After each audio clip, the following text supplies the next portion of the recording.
কবিতাৰ শিৰোনাম আধা লিখা কবিতা। কবি দীপালী দাস। বিদায় বৰৰ কি যে কলা তুমি, বুজিকে নাপালো মই। তুমি গুচি গলা বহু দূৰলৈ, মনৰ মাজত আউল লগাই। তোমাৰ সমাধিত বহি আজিও ভাবোঁ, তোমাৰ আৰু মোৰ মাজৰ বহু কথা। কি কৈছিলা তুমি সেইদিনা?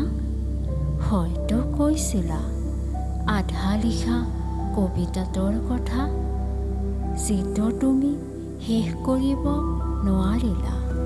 কেৱল মাত্ৰ তুমি আকুলতাৰে চাই কৈছিলা, চোতালখনি চিকুণাই